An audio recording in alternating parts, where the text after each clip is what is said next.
Hey y'all, good morning. Merry almost Christmas. Woohoo!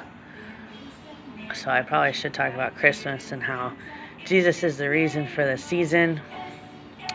But instead I would rather prefer to address a more important topic, which is people being put in cages. I remember seeing pictures, this was probably from like 5 years ago, but of like Mexicans being put in cages. And we all know who did that. Someone who's about to be in power again. And I just hope and pray that he will not put anybody in cages ever again. No Mexicans. Nobody. Nobody of any color. It doesn't matter who they are. No human being should be put in a cage. I think that this is a thing with sex trafficking. This is one reason why I stopped going on walks around my house, because I think sex trafficking is huge here in Texas.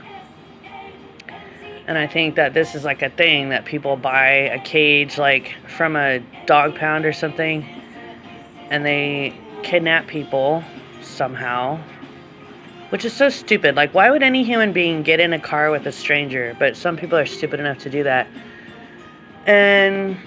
Or yeah, it could be online. It could be online hookups. You never know. Somebody online could be a sex trafficker, and if they invite you to come over, they could lock you up in a cage and turn you into a sex trafficking victim.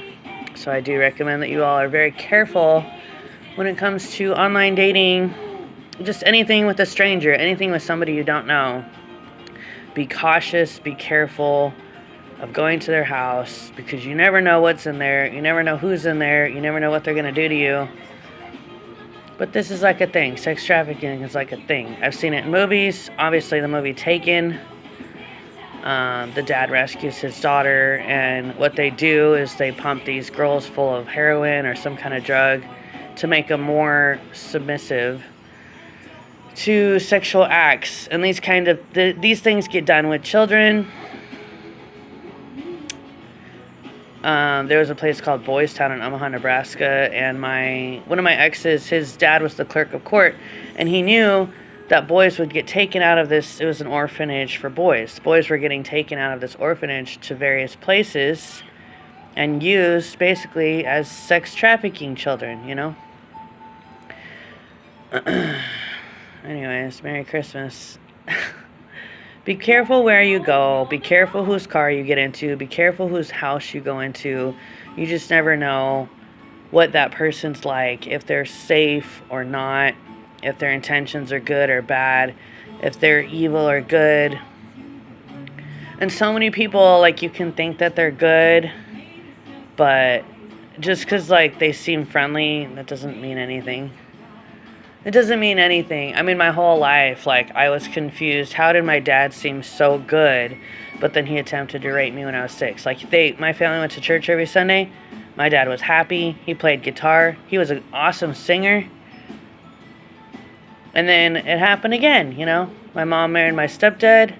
He seemed like the perfect man for 20 years. He seemed like the perfect Christian. And then just out of the blue, it's like he snapped and messed with my oldest daughter.